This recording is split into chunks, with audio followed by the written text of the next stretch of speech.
tua mão,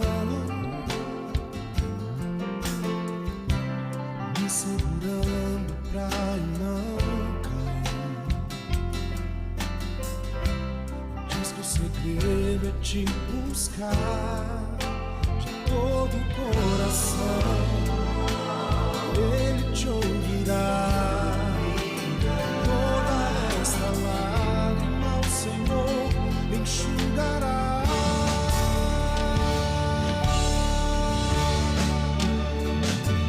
Mesmo que as circunstâncias digam não, mesmo que as lutas tentem me parar, tu me surpreendes outra vez, tu me estende tuas mãos pra me tirar do mundo de ilusão. Brilha em mim a luz da escuridão, quebra todas as barreiras, faz de mim um vencedor. Tu és Deus.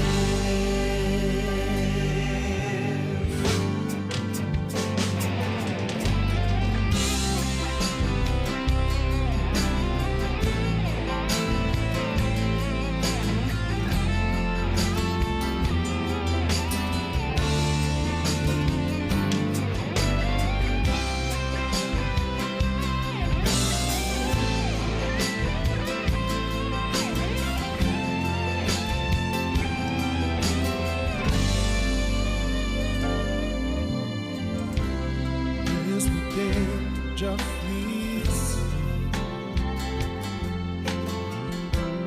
posso sentir a tua mão me segurando pra eu não cair.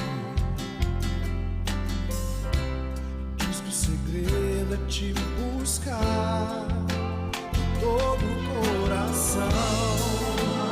Ele te ouvirá. Senhor enxugará.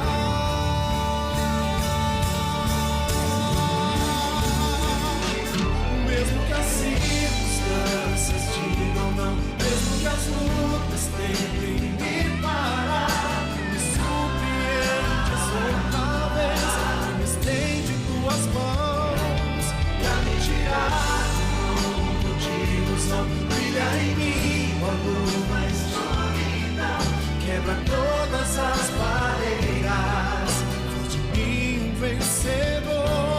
Mesmo que as circunstâncias digam não, mesmo que as lutas tentem me parar, tu me surpreendes outra vez, tu me estende tuas mãos pra me tirar do mundo de ilusão. Brilha em mim a luz da escuridão, quebra todas as barreiras, faz de mim um vencedor. Tu és Deus.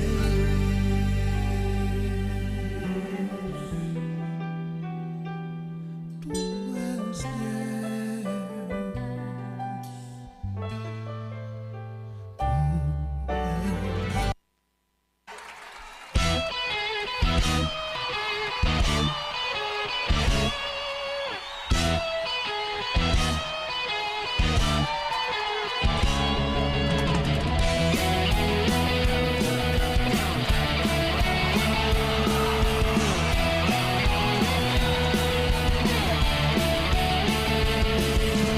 Parecia igual a qualquer outro, não imaginava a experiência que eu teria. O céu se abriu, meus olhos contemplaram a visão do rei sentado sobre o trono de poder.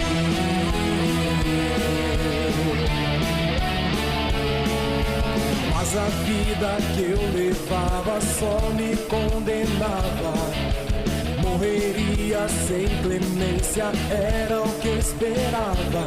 A luz brilhou, tocou meus lábios, meu passado se apagou. Agora estou pronto pra viver.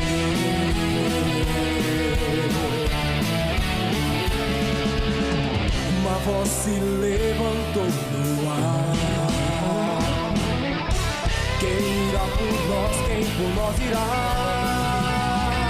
Eis-me aqui, envia-me a mim, eu irei por ti.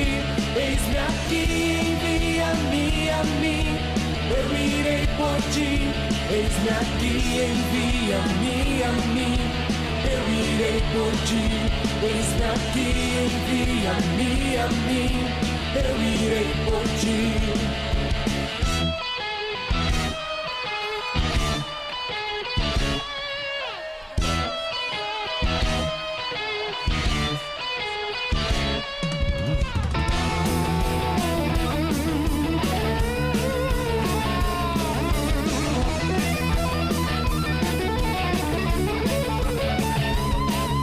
Céus abriu, meus olhos contemplaram a visão. O Rei sentado sobre o trono de poder.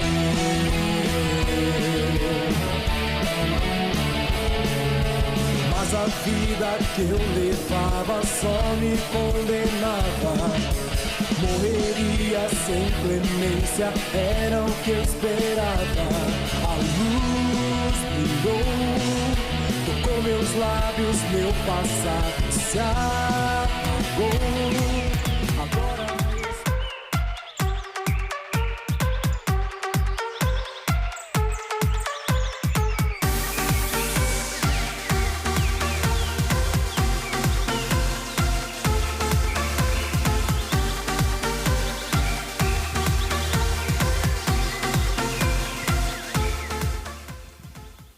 Olá, amigos e irmãos, muito bom dia, recebam todos a paz do Senhor Jesus. Sou o pastor Ricardo Andrade, estamos começando o nosso programa diário, o programa Manhã Manda Aqui. Que a sua semana seja uma semana muito abençoada, cheia do Espírito Santo, cheia de Deus, que você esteja desfrutando aí na sua casa, junto com a sua família ou no seu local de trabalho, da presença do Espírito Santo, da presença de Deus sobre a sua vida. Esse é o nosso desejo para você.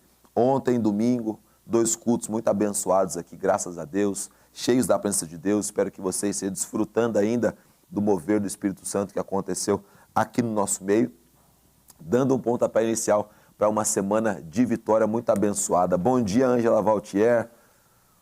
Bom dia para você. Que Deus abençoe a sua vida. Bom dia, pastor Ricardo. Bom dia aos internautas. Opa, a Ângela tá falando ali ao coração. Agora vai. Vai? Agora foi. Bom dia, pastor Ricardo. Bom dia aos internautas. Uma excelente semana aí para todos. Tá motivada hoje, Ângela? Estou, graças a Deus. Hoje eu acordei depois que eu levantei, você acredita? Que coisa. Hoje eu levantei, fiz um monte de coisa, só que depois eu acordei só depois de 1 hora, eu acho. Eu tô assim, motivada a depois ir para casa dormir mais um pouquinho, entendeu? Espero que... Essa mudança de clima me deixa... Espero então que caia aquela garoinha e a temperatura diminua para eu ficar clima perfeito para dar uma descansadinha. Essa mudança de clima mexe muito comigo, sabe? Esfriou, aí eu já fico meio lenta. Eu gosto quando tá calor, assim, né? Aí é bom, aí eu fico animada. Bom dia, senhor Léo Gonçalves. Bom dia, pastor. Você está motivado hoje, Léo? Sempre acordo às 4 Animado, da manhã, é isso. e vejo o sol brilhar, filho. Maravilha. Léo precisa ser estudado pela NASA. Graças a Deus. É bom poder estar junto com vocês, é bom poder estar desfrutando da sua presença também aqui entre nós. Você que está conosco, a gente sempre diz isso, compartilhe a programação com outras pessoas. Hoje, no programa Manhã Manda Aqui, a gente está recebendo o pastor Ademir, homem de Deus, servo de Deus, um professor das Escrituras Sagradas, de teologia também, enfim, que vai nos abençoar, nos enriquecer muito no dia de hoje com a sua participação aqui no programa. Mas antes disso, Ângela, nós temos datas comemorativas no dia de hoje. Vamos a elas, por favor. Hoje é o Dia Nacional do Amigo da Marinha Brasileira. Que Deus abençoe, né? Os irmãos que se dedicam a essa área, as pessoas que estão envolvidas na proteção do Brasil, também vivendo, né? Vivendo nos mares aí, abençoando a nossa nação. Tem mais data hoje, Ângela? Temos um mega especial. Opa! Hoje é o Dia Nacional do Riso. Olha aí. Esse riso está maravilhoso. existem, Ângela, pesquisas que falam só sobre o poder do riso. Você acredita nisso? O quanto isso influencia o seu dia, o quanto isso influencia o dia da pessoa que te vê sorrindo. Tem até uma gravação feita no metrô, na Inglaterra, e o rapaz, ele tá no metrô, assim, voltando, o horário de rush, assim, né, voltando, o pessoal voltando do trabalho, todo mundo sentado, meio cansado, e o rapaz está assistindo alguma coisa no celular e ele começa a rir, só que propositalmente. Ele começa a sorrir, dá muita risada do que ele está assistindo e as pessoas ao redor começam a ser impactadas por aquilo. Uma também começa a rir, a outra abaixa a cabeça para dar risada e tal. E aí eles falam, né, sobre a influência da pessoa que está sorrindo, que está feliz, por isso é muito importante, né? É contagiante. Léo está desligando seu microfone, não estou entendendo o Léo hoje. Ele hoje está tesourinha, está só Hoje me ele está, cortando. tesourinha de Jesus. O sorriso ele é contagiante. E é muito importante você estar num ambiente onde, de fato, as pessoas sejam bem-humoradas, sorridentes. O clima é outro. Exatamente. Você está num lugar onde a pessoa está o tempo todo de cara fechada, só se lamentando, se lamuriando.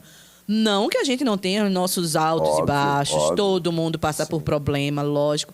Mas você viver constantemente de cara fechada, aborrecido, as pessoas correm, não gostam de estar com alguém assim. O bom humor contagia. Sim. E o mau humor também contagia. Sim. Né? Infelizmente. Né? E Tanto um contagia quanto pro o outro. mal, o mau humor. Exatamente. É. Leva também para aquele mesmo estado Isso. emocional que a pessoa também está. E como o pastor Joel sempre diz, né? A gente é feio porque quer, porque a Bíblia diz que o coração alegre aformoseia o rosto. É Então, verdade. é uma escolha nossa, ser É uma feio ou ser escolha, bonito. né? Todos os dias sorrir é uma escolha. Você já sorriu para alguém hoje? Essa é a pergunta, talvez, para a gente Pois começar é. o nosso programa, né? Aí veja, Porque é melhor do que botox, porque quando você sorri, ó, estica tudo. eu sempre gostei de acordar os meus filhos, assim, né? Às vezes atrasado e tal, mas eu não gostei de ser aquele negocinho, levanta, tal, corre. A Daniela é bem assim, às vezes é muito pragmática, né? Dá o horário certo, tem que levantar, tem que correr e tudo mais. Eu vou, faço uma coceguinha, mexo no pé, eu dou uma mordida e tal, para acordar de bom humor. Porque quando você acorda de mau humor, a gente que tá ficando velho, né? Você acorda de mau humor, esse mau humor vai Jesus Aí vai, Cristo. bom dia, o que é que tem de bom? Exatamente, é esse tipo de coisa que Não dá. acontece. Mas hoje é um dia importante. Então sorria, meu querido, sorria para alguém. Vai diante do espelho agora, dá um sorrisão lá que isso vai animar também, vai animar o seu dia. Temos pessoas com aniversário hoje, Ângela? Temos sim. Vamos lá o pessoal de Planejada 2, nosso irmão, amigo, pastor Danilo, que Deus abençoe a sua vida também, da Kelly. A Gabriele Silva Domingues de Oliveira, completando mais um ano de vida, lá de Santa Fé, também me fugiu agora o nome dele, Pastor André, que Deus abençoe a vida também, do nosso irmão, da esposa também. O Cauã de Oliveira Mancini, a Maria Eliane Alves da Luz, que Deus abençoe vocês, em nome de Jesus. Lá de Diadema, pastor Elias, nosso grande professor também, grande mestre. O Pedro Henrique Ferreira Martins, que Deus abençoe a sua vida, Pedrão. E aqui no Mandaqui, algumas pessoas também completando mais um ano de vida. A Alessandra Rummel, a Alessandra, nossa diaconisa, trabalhando na diaconia agora, que Deus abençoe a sua vida. A Eduarda Souza Soares, a irmã da Ingrid Soares, esposa do Lucas, que Deus abençoe a sua vida. A Isabela Gomes, Léo, esposa do nosso querido Jonas. Eu tive o prazer de fazer o casamento deles, que Deus abençoe vocês. A Isadora Rocha, Isadora sabe quem que é, Léo? Ela é filha da Jaqueline e do Leandro. Leandrão, que era do teatro, a Jaque também, que Deus abençoe vocês. E o Yuri Pacheco Rocha.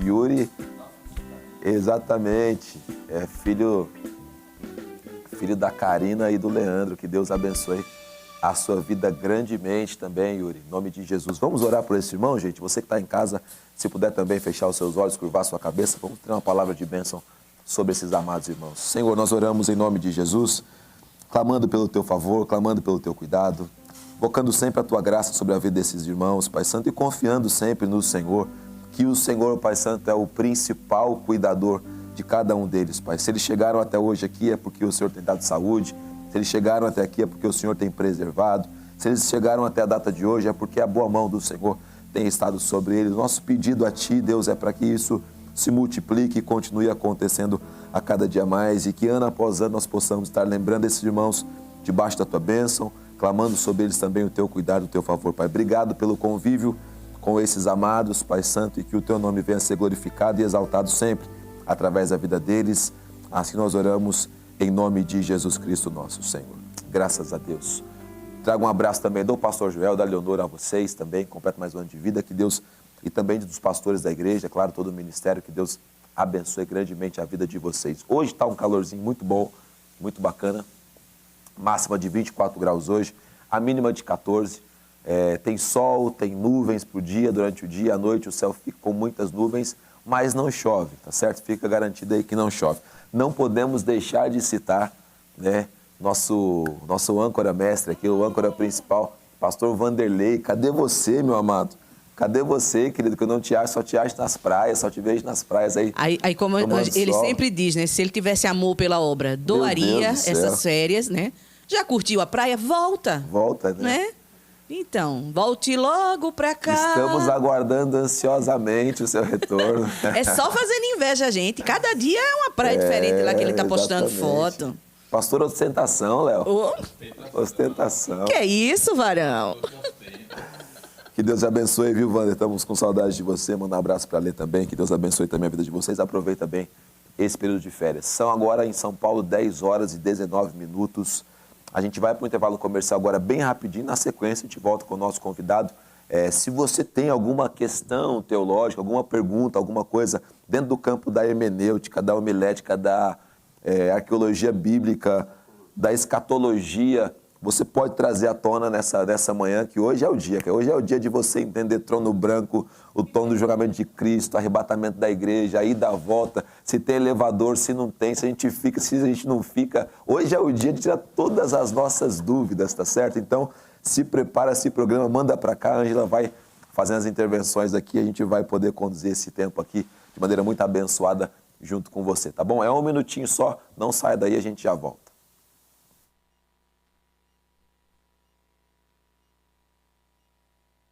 Giane Nascimento, eu estou aqui para te fazer um convite muito especial para você vir fazer o nosso devocional diário que acontece às 8 da manhã, de segunda a sábado. Então eu quero te convidar a vir aqui na Capela Irma Estevanato para fazermos o nosso devocional de forma presencial. Lembrando que aos sábados o nosso devocional ele é exclusivamente online. Então só me resta agora deixar com vocês um forte, mas bem forte abraço. Beijos, beijos, beijos e te vejo aqui. Tchau!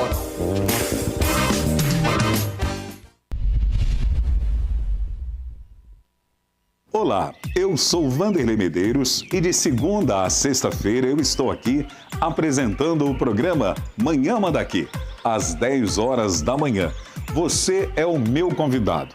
A nossa programação sempre recebe convidados que nos edificam através da história de vida, da sua experiência com Deus e também cantando e entoando louvores ao nosso Deus. É de segunda a sexta-feira, às 10 horas da manhã, nas nossas redes sociais. O BPC Manda Aqui na Manda Aqui Online. Deus te abençoe e até lá.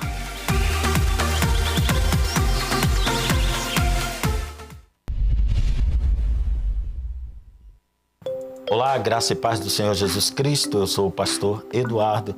Quero convidá-los a participar conosco do programa Conversa Teológica, que vai ao ar toda segunda-feira às 15 horas pela rede ou BPC Manda Aqui. O programa se dedica a análises teológicas do ponto de vista das Escrituras. Participe conosco toda segunda-feira, 15 horas. Aguardo por você. Um grande abraço e até lá.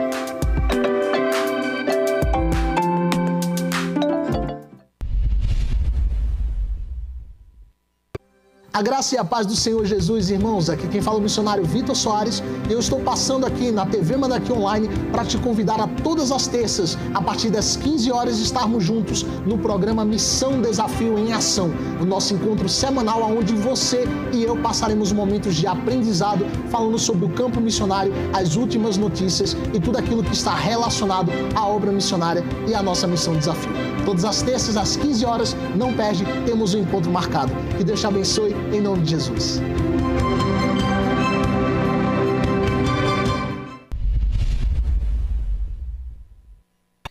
Olá, eu sou Ângela Vautier. Eu sou o pastor Daniel Rocha. E nós estamos aqui para te convidar para o programa Os Hinos que Cantamos, um programa abençoado com muita música, muita história boa e a presença de Deus através da palavra. Todas as quintas-feiras, às 15 horas, nas redes sociais da OBPC Manda Aqui. Esperamos vocês, hein? Até lá!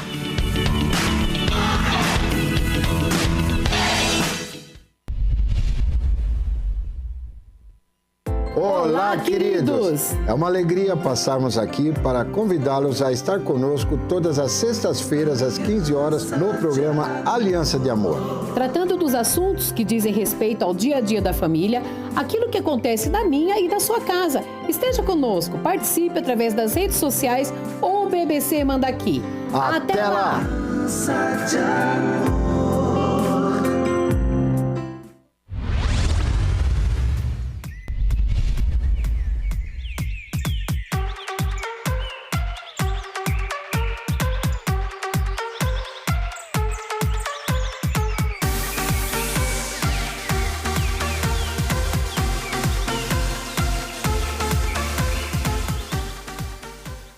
Estamos de volta com o nosso segundo bloco do programa Manhã Manda Aqui e hoje o assunto é teologia na veia. Hoje a gente vai poder tirar nossas dúvidas aqui, além de conhecer mais um servo de Deus. Está aqui na nossa região, está perto da gente aqui. Acabei de descobrir que ele está pertinho de nós aqui na Casa Verde, Parque Peruche ali. E que Deus abençoe. Pastor Ademir, bem-vindo ao programa Manhã Manda Aqui. Obrigado, pastor Ricardo. Eu fico feliz em poder estar aqui, se puder contribuir um pouquinho com o reino de Deus, eu fico contente. Com certeza irá. Muito bem-vindo. Fica tranquilo, viu? Fica tranquilo que a gente vai fazer um grande bate-papo aqui hoje. Vai ser muito bom. Para quem não te conhece ainda, o pastor Ademir é um mestre da teologia, é um professor também das Escrituras Sagradas, é um homem consagrado a Deus. Eu vi que dentro da sua história, pastor, o senhor teve uma conversão, vem de uma família cristã, mas se converteu com os 28 anos de idade. Foi. E como é que foi esse processo, esse período, desde quando você ouvia lá dos seus pais falar sobre Jesus e tudo mais, mas uma conversão que aconteceu só depois? Só depois. Eu nasci no lar cristão, sim, né? Mas estive distante dos caminhos do Senhor, porque devido às amizades, sim, né? Então, acabei me afastando. Mas, uma ocasião, eu estava dentro do meu carro, muito triste, e eu tinha perdido a minha noiva, que não é minha esposa hoje. Sim. Havia perdido a minha noiva, os meus amigos se casaram, perdi o emprego. Então, eu estava sentado no carro e pensando, né? Puxa, isso acabou, que me resta, né? Aí eu falei, puxa, eu não tenho nem amigo, não tenho nenhum amigo. Aí a escola dominical me trouxe na cabeça. Sim. Você tem um amigo. E aí eu me lembrei de Jesus. Eu Glória falei, a Deus. Eu tenho um amigo, eu tenho um grande amigo. E eu vou procurar esse amigo. E eu estava afastado, completamente afastado. Sim. Aí eu fui à igreja quadrangular e lá eu encontrei um outro amigo ali dentro e me recebeu de braços abertos e eu falei, me encontrei. E passei a frequentar a igreja, né, e me interessar pelas coisas de Deus. Foi um período assim de descobertas, sim, né, sim. Muito bom. A gente fala sempre, né, sobre você. Tem o Provérbio 22 que fala para você ensinar a criança o caminho que ela deve andar, né? Mesmo quando ela for velha, ela não vai se desviar dele. Verdade. E a gente sempre fala sobre você plantar sementinha, né? Parece até que é uma coisa lúdica, mas é real, né? É um fato real. Muito real. Foi muito importante a escola. Eu sempre falo sobre a escola dominical, o quanto ela influencia a vida das pessoas depois. Exatamente. É muito importante, porque você acaba guardando ensinamentos. Exatamente. Fica na memória, né? Toda a história, para quem não conhece isso, a história judaica, a história cristã, ela é transmitida, ainda hoje eu não sei, na verdade, mas sempre, durante muito tempo, foi transmitida de maneira oral, né? Era os avós, né, para os pais para os filhos, e tem um texto, se eu não me engano, lá no Pentateuco, que diz para você inculcar na cabeça da criança.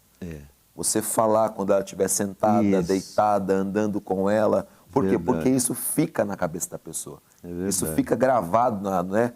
E em algum momento desse, como a gente se encontra perdido, ou se encontra desesperado, ou se encontra, como um dos seus livros, né? À beira do abismo, você vai lembrar daquilo que você ouviu. Automaticamente vem o versículo na cabeça da pessoa. Porque o Espírito Santo de Deus, ele fala, você é meu. Exatamente. O Espírito Santo de Deus traz lembranças. Exatamente. E essa questão da memória é interessante, porque no Antigo Testamento, no começo da história de Israel, da igreja, enfim, da Bíblia, as pessoas viviam muito tempo. Verdade. Matusalém viveu 969 anos. Então, por que eles viviam tanto tempo?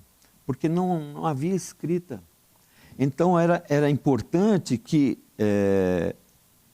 se passasse a história, se contasse de pai para filho, para neto, e aquela história se manter viva, porque não tinha ainda como escrever aquilo. Exatamente. Então, até chegar a época de Moisés, que foi Moisés quem escreveu o Pentateuco. Sim. Né? Então, até chegar em Moisés, que já não se vivia tanto. Exatamente. Era por volta de 120 anos já. Né?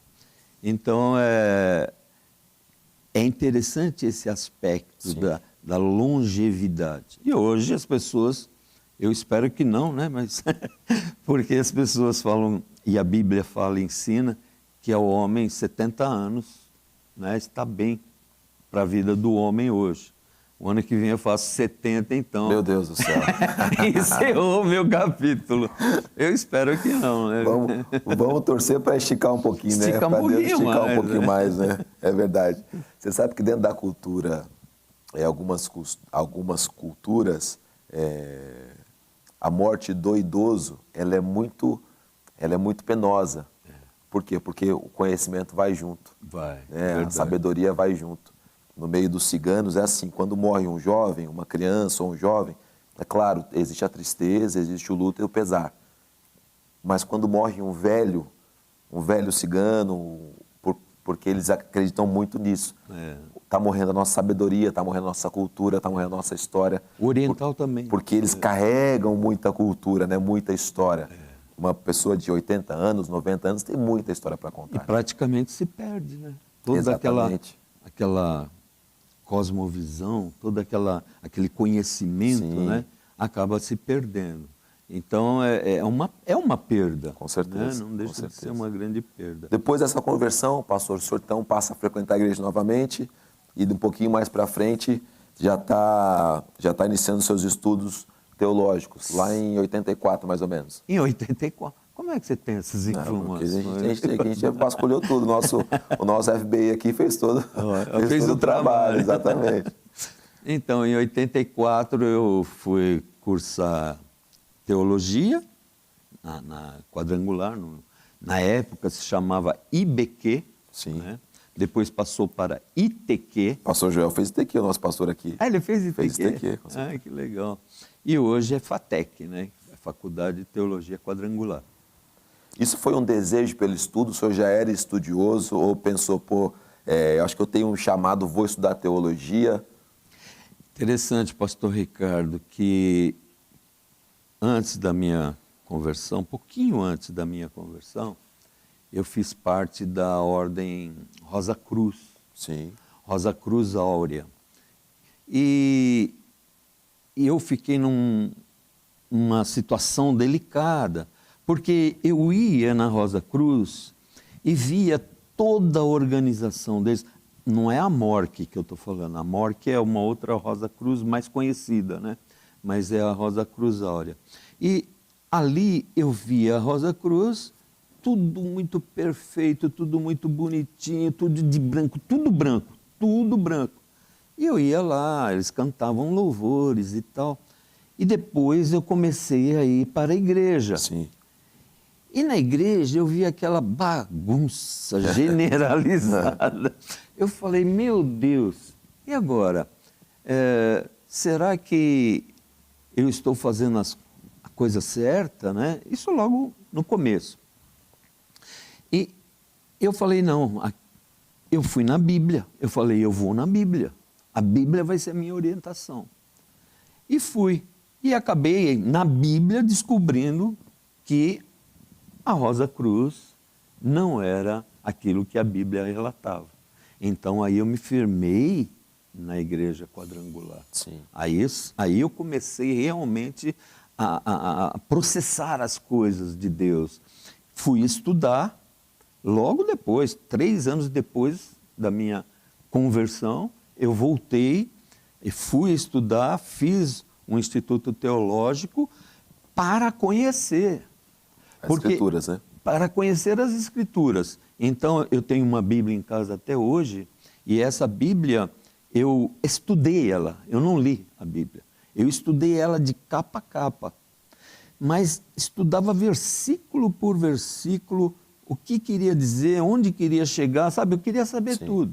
Bom o senhor comentar sobre isso, deixa eu cortar rapidinho aqui. Eu estou lendo um livro de um autor americano chamado Jerry Wright, e ele fala sobre a importância do estudo bíblico.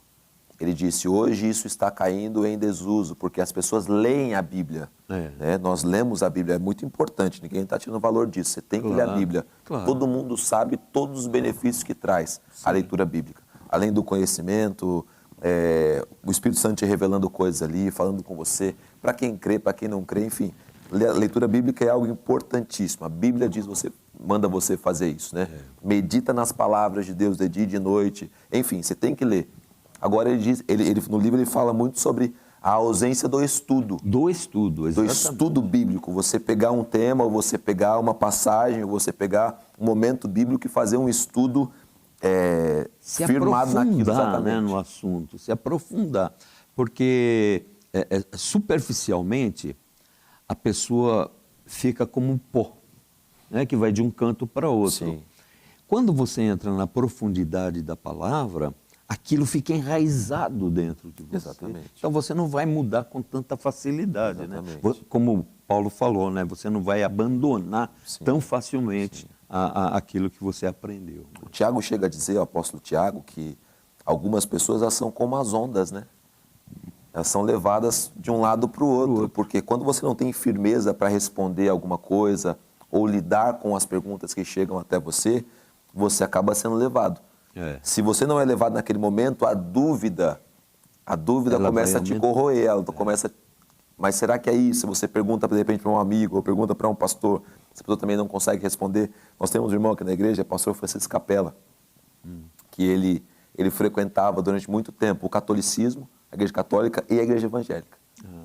Ele tinha um contato com um pastor, que ele trabalhava junto com esse pastor abria a Bíblia, conversava com ele sobre a Bíblia, explicava alguma coisa ou outra, e ele frequentava a igreja aos finais de semana, junto com os pais e com a esposa e tudo mais. E um dia ele perguntou para o padre, né, fez uma pergunta, lendo a Bíblia durante a semana com o pastor, trouxe uma dúvida. Ele levou ao padre e perguntou. O padre disse, olha, isso aqui, é melhor você não saber disso aqui não. Aí ele voltou ao pastor e perguntou, o pastor explicou para ele o que estava querendo dizer e tudo mais, e acrescentou, disse, não, você precisa conhecer não só isso aqui, você precisa conhecer tudo isso aqui. E aí ele percebeu que lá ele não teria o conhecimento da Bíblia, mas aqui ele teria. Então ele decide fazer uma conversão na sua vida nesse momento e entender e aprender as Escrituras a partir dali. Que bom, né, pastor Ricardo? Porque é a palavra de Deus. É a palavra de Deus. É a palavra de Deus. Não existe cristianismo sem a palavra. Exatamente. Que é o que estão tentando fazer hoje com a teologia liberal. A teologia liberal fala, não, a Bíblia, ela não é Deus. A Bíblia, ela não deve ser adorada. A Bíblia é só para você fazer alguma leitura, encaixar os teus pensamentos, essas coisas. Mas, na realidade, não é isso. A Bíblia, ela é a palavra de Deus. Exatamente. Né? Então, tem muito teólogo liberal e que está no topo, né? Sim. Está na moda, né, hoje. Né? E, infelizmente, né, as pessoas estão seguindo. E tem gente boa, como Paul Tillich, né? Sim. Ele é um teólogo bom, mas, né, se você for examinar... Tomou o caminho do liberalismo, né? Exatamente, ele tomou esse caminho. Então, é um caminho que para quem entra nesse caminho, dificilmente tem uma volta. Exatamente. Dificilmente. Então nós, que somos pentecostais, que temos a unção do Espírito Santo de Deus, nós temos esse discernimento porque o Espírito nos dá a capacidade para ver esses erros, né? Exatamente. E não participar destas coisas. Sempre quando você começa a misturar, talvez alguém lá de casa pergunta, mas eu não sou liberal e tal. Quando você começa a misturar a filosofia com a palavra de Deus, quando você começa... não, mas é errado citar um filósofo. Não é errado citar um filósofo. Claro que não. A gente, assim, muitas vezes eu leio alguma coisa da filosofia, eu leio algum filósofo e concordo. Falo, caramba, como esse cara teve um pensamento, né, interessante, importante, que acrescenta. Mas a filosofia, a história, a geografia, elas são campos importantes, mas não se comparam com a palavra de Deus. A palavra de Deus é outra coisa, é para uma outra esfera, é para o transcendente, é para o eterno. Exatamente. E essas coisas são para o terreno, pensamento terreno, que vai durar 70 anos, 80 anos, até a sua existência. Isso aqui é o que vai te levar, como disse Jesus, daqui para a eternidade. Isso é uma outra coisa, é uma outra história. E quando você põe essas coisas em pé de igualdade, você virou liberal, você entendeu? Exatamente. Quando você põe essas coisas em pé de igualdade, a filosofia e a palavra de Deus, não, é porque tal... Cara, você entrou pelo caminho do liberalismo. E é muito perigoso porque, hoje em dia, para ser inteligente, você tem que ser filósofo. Então... Hoje em dia, o pastor não pode ser mais pastor, pregador. Não, ele tem que ser o filósofo, tem que ser... para poder fundamentar. Se ele souber só da Bíblia, não, está faltando informação para você. Está faltando coisa. E, na verdade, é o contrário, meu querido. É o contrário, né? Verdade. Se a pessoa souber só de Bíblia, você tem que ouvir essa pessoa. O outro, claro, essas coisas acrescentam a nossa cultura, o nosso ser, o nosso eu, mas o importante é que você conheça muito bem a Bíblia. Esse é um erro já praticado pelo catolicismo há muito tempo. Porque eles colocaram a tradição católica no mesmo pé de igualdade com a palavra de Deus. Exatamente. Aliás, a palavra de Deus ficou abaixo da tradição. E, isso tudo começou em Agostinho, né? Agostinho de Hipona. Agostinho de Hipona, ele tem coisas boas? Sim, claro que tem. Claro que tem. Mas ele, João, ele é um dos pais apostólicos de João, não é? Tem um Agostinho que é discípulo de João. É o Agostinho de Hipona? Como é que a distância, né, entre João e Agostinho de Hipona Agostinho de Hipona nasceu em 354. Então não é. Então a distância dele, né, é muito, muito longa. Mas Agostinho de Hipona ele trouxe pensamentos bons, mas eu diria que a maioria dos pensamentos de Agostinho precisa ser bem filtrado. E 80% do que ele disse é heresia. Por exemplo, o amilenismo hoje existe por causa de Agostinho. Quem trouxe o amilenismo para dentro do cristianismo foi Agostinho. O início da adoração a Maria, quem trouxe? Agostinho. Então, Agostinho de Hipona, ele trouxe alguns pensamentos bons porque buscou em Aristóteles. Entende? Então, enquanto ele ficou em Aristóteles, ele desenvolveu coisas boas. Mas quando ele entrou em Ambrósio, quando ele começou a ter amizades com aquele povo da igreja, mas que pendia para a filosofia não aristotélica, aí ele descambou e fez coisas ruins, né?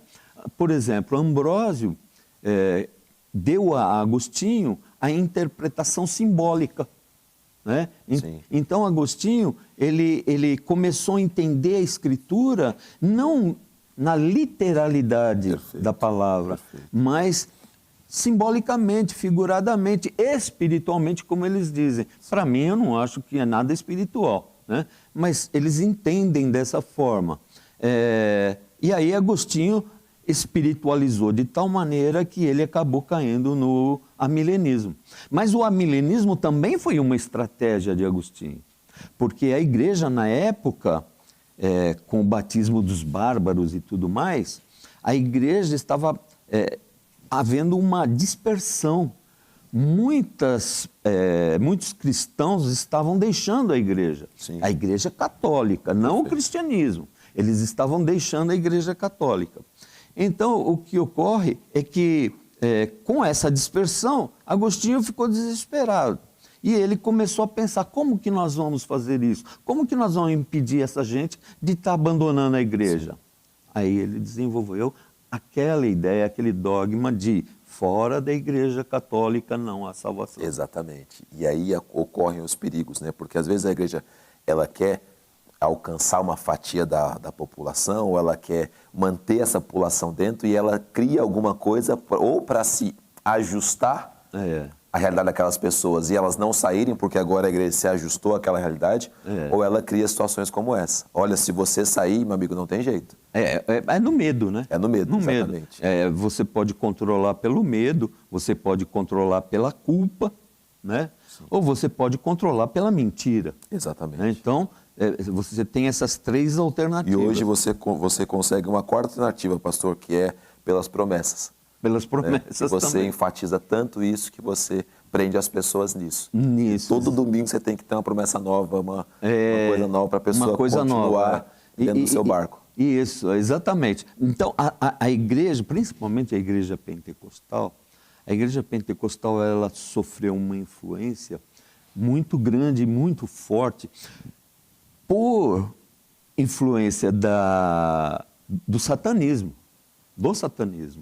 A igreja pentecostal, que é a pedra no sapato de Satanás, né? E a igreja então começou a sofrer influências. Eu já li o livro do Daniel Mastral, Filhos do Fogo, né? E eu achei um livro bem interessante. Na ocasião, na época, eu achei... O Léo leu, não conseguiu dormir uma semana, pastor. A conta de luz no mês na casa dele lá veio que foi um absurdo, porque não conseguia apagar a luz nem a pau. Não conseguia. Então, mas aí o que ocorre é que o pentecostalismo sofreu muita influência maligna, infiltrados. Inclusive, Daniel Mastral fala que toda igreja com mais de 100 membros tem ao menos um satanista ali dentro. Será que isso é um pouco de sensacionalismo? Será que são fatos, pastor? Então... Porque assim, a influência de Satanás contra a igreja, isso é bíblico, né? Isso é bíblico, tudo mais. Isso acontece com toda certeza. Agora, a cada 100 pessoas, um satanista, será que isso é um fato real? Esse foi um dado que ele trouxe, né? Que ele trouxe porque ele foi satanista, né? Então ele... Talvez conheça as estratégias e a gente conhece não as conheça, estratégias, né? Aí eu vejo o seguinte, depois analisando a igreja pentecostal é a igreja verdadeira. Por quê? Porque ela tem a unção, ela trabalha com o Espírito Santo e com os dons espirituais. Sim. Então, o que irrita mais Satanás... do que alguém cheio do Espírito. Do que alguém cheio do Espírito Santo. Alguém que impõe as mãos sobre uma pessoa, nem precisa impor as mãos, ordena que um demônio que está na pessoa e o demônio se manifesta. Sim. E o demônio tem que sair daquela vida. Então, isso é um peso para Satanás. Com certeza. E ele não gosta disso. Então, ele se infiltrou através dos satanistas, sim, porque Satanás precisa de um agente humano. Exatamente. Ele mesmo, espiritualmente, se ele entra num lugar, não vai poder fazer coisa nenhuma. Mas um agente humano ali dentro, se misturando, influenciando. Então, por exemplo, existem igrejas que eles colocam propositadamente as meninas todas sensuais, com as pernas todas de fora, à vontade, e eles colocam na primeira fileira, e o pastor que está lá em cima. Sim. Porque o pastor, ele é pastor, mas não deixou de ser homem. Com certeza. Entende? E aquelas belas moças ali. Então, aquilo, de alguma maneira, vai influenciar o homem de Deus. Sim. Entende? Aquela espiritualidade, ela dá uma diminuída, ela dá uma abaixada. Não que que ele saiu, que ele entrou na carne. Não, não é isso. A questão... Mas são estratégias para minar, né? Para minar, exatamente. São estratégias para que a igreja não produza o que ela tem que produzir. Verdade, né? Verdade. Então, aí nós vemos essa situação e algumas doutrinas novas que entraram dentro do pentecostalismo e dominaram o pentecostalismo. Eu não digo que eu sou contra campanhas, por exemplo. Não digo isso. Sim. Mas eu digo que é muito excesso de campanhas. Então, tem campanha para tudo quanto é coisa dentro da igreja. Algumas igrejas viraram dependentes das campanhas. Dependente, totalmente dependente. Só o culto normal, né? Só o culto normal, é errada essa expressão. Só o culto já não é suficiente. Já não é suficiente, exatamente. Tem que ter uma campanha para poder dar o up. Para poder negócio, né? Levantar o povo. Exatamente. E tal, né? Tudo bem, eu não sou contra isso, mas não pode haver exagero. Exatamente. Né? Não pode exagerar. Agora, isso tudo é estratégico. Sim. Porque Satanás, ele pode ser tudo. Nós podemos chamar ele de idiota, de qualquer coisa, mas burro ele não é. Sim, o mais sagaz de todos os seres, né?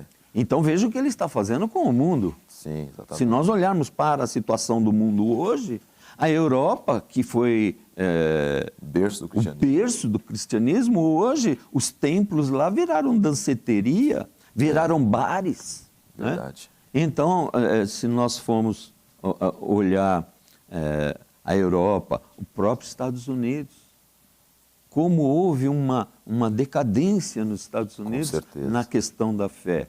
Infelizmente, porque lá foi o berço de missionários para o mundo todo. Sim. Nós tivemos grandes missionários no Brasil. E de fato, pastor Ademir, sempre o que acontece lá radia aqui, né? A gente sempre foi, com relação à igreja, muito reflexo do que acontece nos Estados Unidos. Verdade. Né? Eu lembro que há muito tempo atrás começou esse movimento das big churches nos Estados Unidos, né? As grandes igrejas. Pô, passaram-se acho que 4 ou 5 anos, no Brasil também estavam as igrejas grandes na época se estruturando para ser as mega churches, né? Porque tem uma linha de pensamento para você ser uma mega igreja, e isso é desenvolvido nos Estados Unidos. Aí lá começaram as igrejas do movimento worship, né? Um estilo musical, um estilo de ser igreja, as paredes escuras, estilo anfiteatro e tudo mais. Aí a gente trouxe isso para a nossa realidade aqui no Brasil. E isso vai acontecendo constantemente. Existe muita influência, né?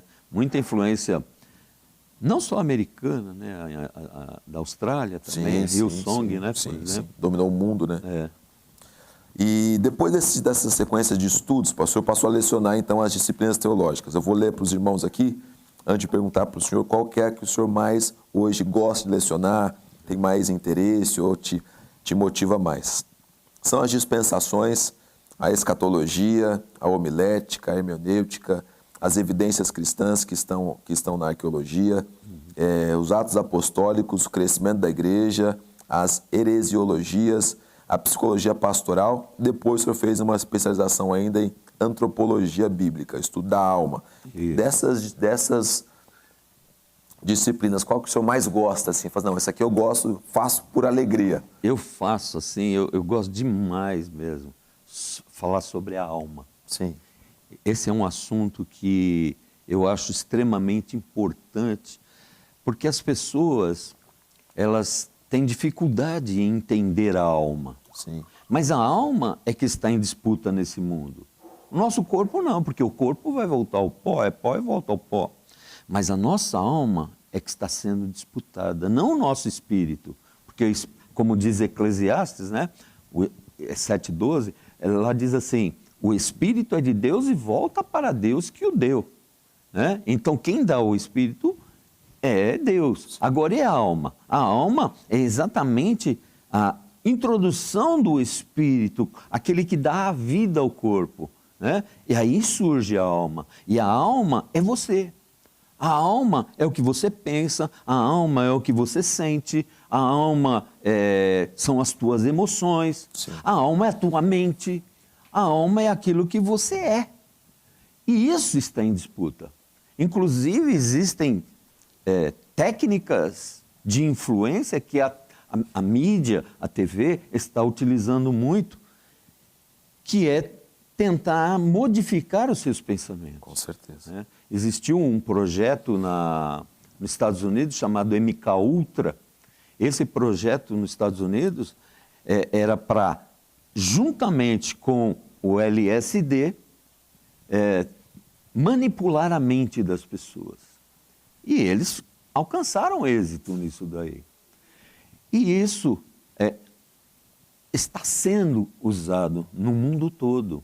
Está sendo usado na mídia, na TV. Então, por exemplo, se eles querem mudar a mentalidade de um país, principalmente o Ocidente, porque o Ocidente é o cristianismo, então se eles querem mudar essa mentalidade, como que eles vão agir? O que eles têm que fazer? Eles têm que ficar martelando com uma ideia. Exatamente. Uma ideia, mudando palavras. Você vê que hoje em dia você é proibido de falar algumas palavras, por exemplo, na internet, no YouTube, né? No Facebook. Nos grandes veículos, né? Hoje. Hoje. E eles tentam te impedir de falar certas palavras. E criam outras, né? Você vê lá a questão do todos, todas e todes. Sim. Né? Então, eles criam esse jogo de palavras porque isso vai cair no teu subconsciente. Isso caindo no teu subconsciente, de alguma maneira, isso vai ficar ali dentro. Vai ser absorvido. Então, por exemplo, uma atitude errada que comprometa o cristianismo. Então, eles falam, vamos atacar essa área. Sim. Vamos colocar, por exemplo, hoje em dia nós sabemos que o divórcio está, assim, existem muitas pessoas divorciadas, né? Nós não sabemos as causas, os motivos, mas sabemos da intenção do maligno. Com certeza. Que é destruir a família. Exatamente. Desestruturar a célula mais importante da sociedade. Mais que é a importante, família. que é a família. Na família é que você tem o amor, a expressão do amor. Sim. Possível, né? Possível.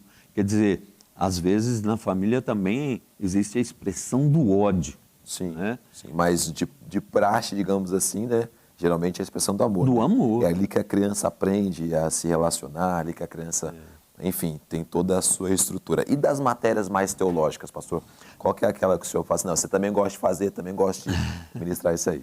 Então, eu fiz mestrado em escatologia, né? E eu gosto muito de escatologia. Você falou também do dispensacionalismo, que foi uma das matérias que eu lecionei também. Sim. Agora, o dispensacionalismo, ele faz parte da escatologia. Como a escatologia faz parte da teologia sistemática. Sim, né? sim. Então, eu gosto demais da escatologia. Gosto muito, me especializei nesse assunto. Inclusive, esses livros que estão aqui são mais escatológicos. A gente vai falar sobre eles no próximo bloco. Eu ministrei também algumas... Nós temos um seminário teológico aqui na nossa igreja também, ligado à nossa denominação, né, que chama IBBC, Instituto Bíblico. Eu conheço. Se a Rosa, inclusive, estiver dando aula aí, o pastor Ademir aqui é um grande mestre. Rosa, já pega o contato, já pega o telefone, já não perde a oportunidade de convidar ele para ministrar aqui para a gente também. Disponível. Aí, ó, já manda para ela no chat aí, Ângela, por favor. E eu tive a oportunidade de ministrar algumas matérias. Ministrei a doutrina do Espírito Santo. Ah, que bacana. Soteriologia, e ministrei, acho que a doutrina de Deus em uma oportunidade também. Né?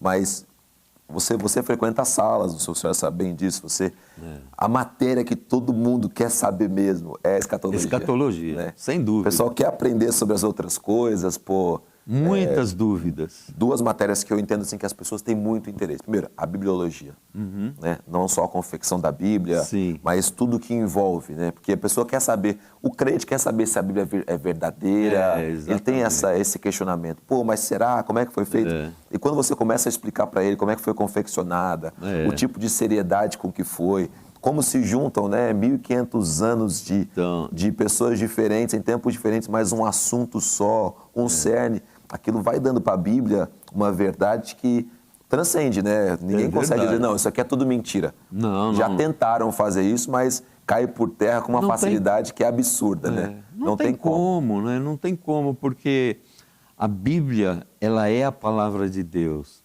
E eu fico assim, perplexo de ver que muitas vezes nós não tomamos a Bíblia como lógica. Para mim, nada é mais lógico do que a palavra de Deus. É verdade, eu também penso assim. E eu, desde aquela época que eu fiquei na dúvida, né, entre uma coisa e outra, eu me voltei para a Bíblia. E eu falei, eu preciso entender a Bíblia. Porque a Bíblia, ela, em certas partes, ela é complicada do entendimento, como Pedro falou, né? Então, existe algumas dificuldades, mas eu queria entender. Então, eu parti de um princípio seguinte: Deus é um ser lógico. Então, eu vou encontrar essa lógica dentro da Bíblia. Com certeza. Aí depois, Jesus, o Logos, de onde vem a palavra lógica. Sim. Né? Da palavra grega que vem a lógica. Então, Jesus, ele é o Logos, logo tem que haver uma lógica nisso tudo. E eu busquei essa lógica, porque eu achei muito interessante você fazer descobertas. Com certeza. Sabe? Caminhos de descoberta. E eu vejo, algumas vezes, o pessoal se deixa levar por pensamentos pueris. Entende? A pessoa ela não entra na profundidade da palavra de Deus, Sim. que é algo profundo. Você pega um versículo da Bíblia, e você extrai daquilo ali lições variadas. Com certeza. Você vai pregar aquele versículo, você vai pregar de um jeito, eu vou pregar de outra forma. Com certeza. Né? Com certeza. Então, a profundidade da palavra de Deus é muito grande. E hoje também existem os falsos mestres. E esses falsos mestres, como Bart Ehrman, ele foi um cristão, estudou teologia, se aperfeiçoou no Novo Testamento, e ele começou a ir por outros caminhos. Acabou caindo na teologia liberal. E da teologia liberal, hoje ele se proclama agnóstico. Sim. Quer dizer, é um ateu, né, que prefere ficar isento. Né? Falar, não sei se Deus existe, se não existe. Tem divindade, mas eu não sei o que é. Então, entende? Então, quer dizer, a Bíblia, ela tem que ser vista, entendida como a palavra de Deus. E temos que saber filtrar, porque o ser humano, ele é complicado. Ele tem o germe da heresia dentro de si.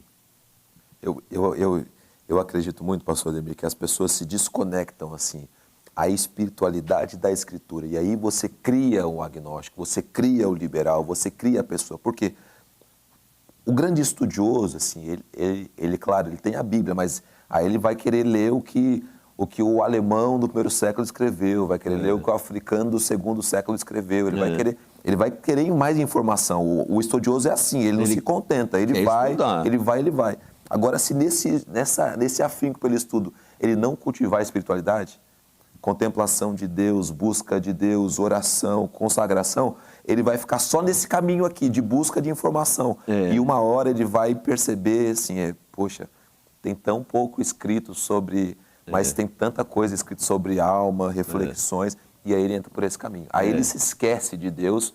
Esse é um perigo. Mas como ele é um cristão, ele vai para dentro das Escrituras tentar chegar nesses caminhos. Aí vira liberal, aí vira agnóstico, aí vira, enfim, vira qualquer coisa que a gente vê acontecendo. É aquele texto, aquela fala de Jesus, né?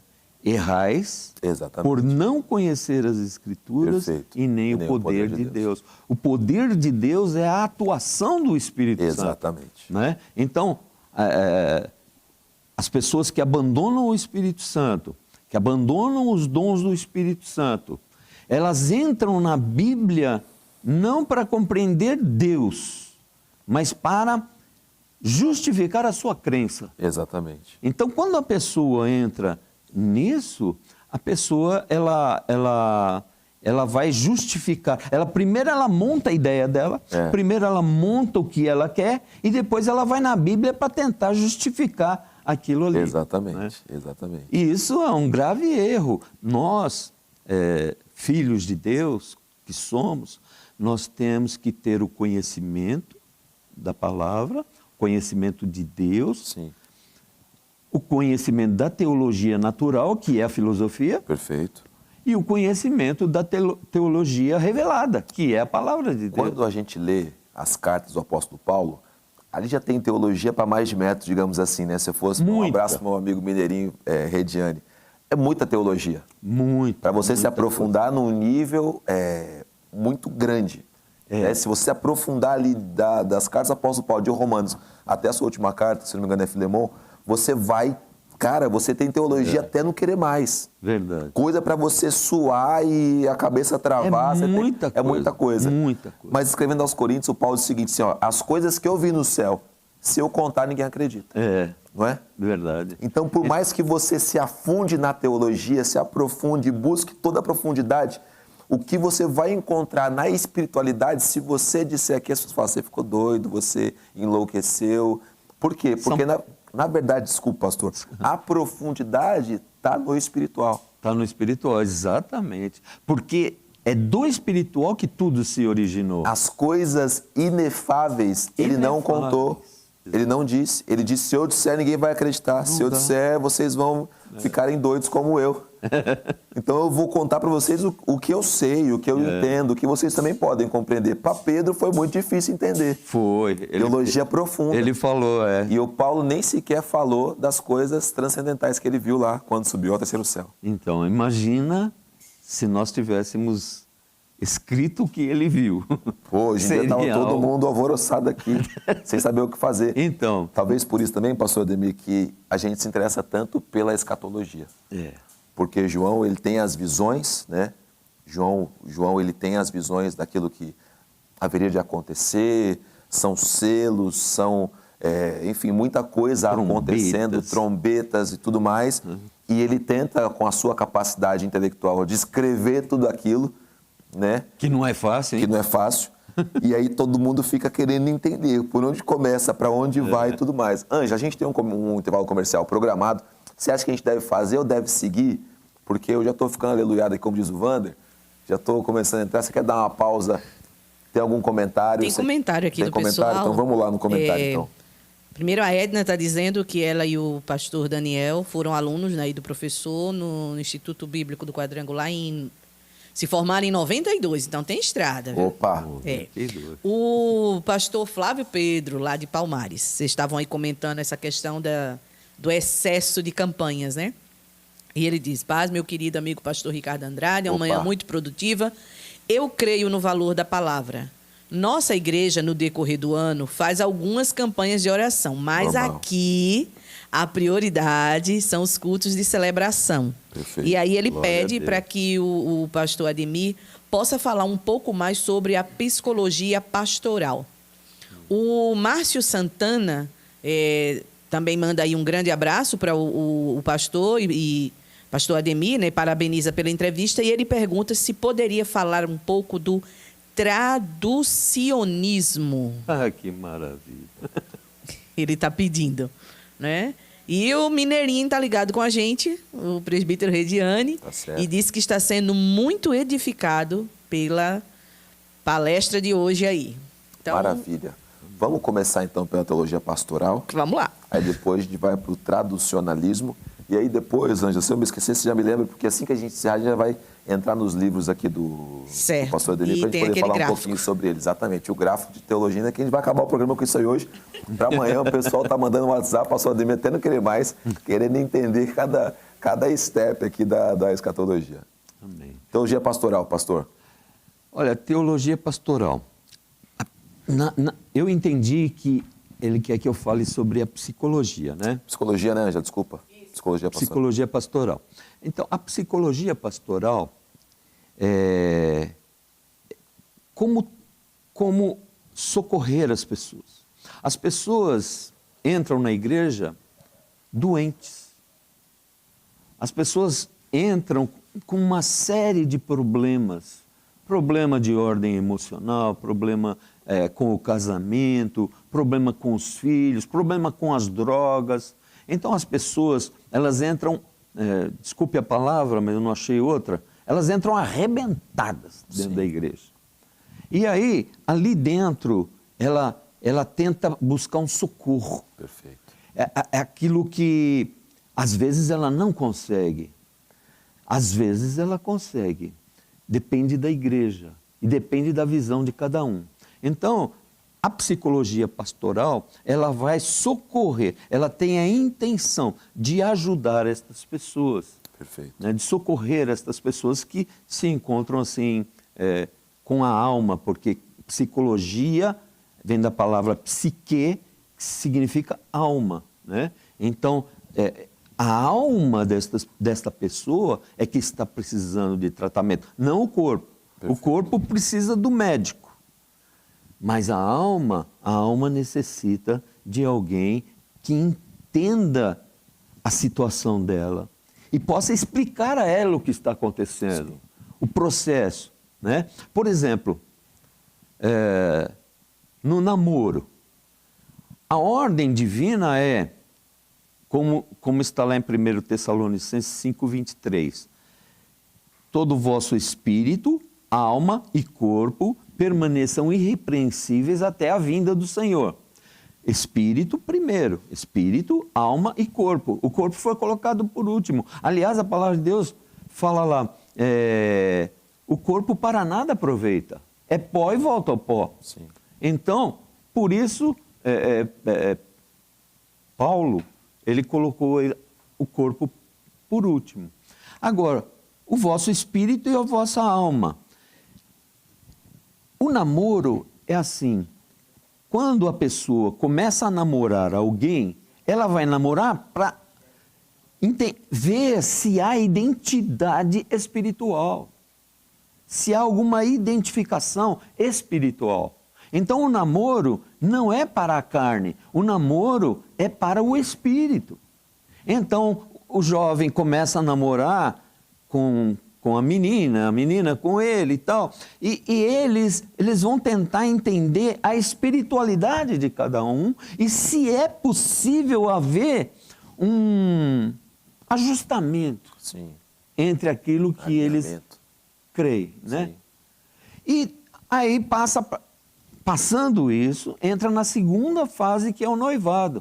A segunda fase, o noivado, é a psique, é a alma. Saiu da esfera do espírito, continua, claro que continua, óbvio. Mas entra na esfera da alma. E ali eles vão ver se há um casamento de ideias, se há um casamento de sentimentos, se há um casamento de emoções. Eles vão, ver se o interior deles não entram em choque. Sim. Muitos casamentos se desfazem por causa disso. Porque o interior de um é de uma forma, o interior da outra pessoa é de outra forma. Então, o noivado seria esse tratamento de almas, né? E, por fim, o casamento. O casamento é o corpo. Sim.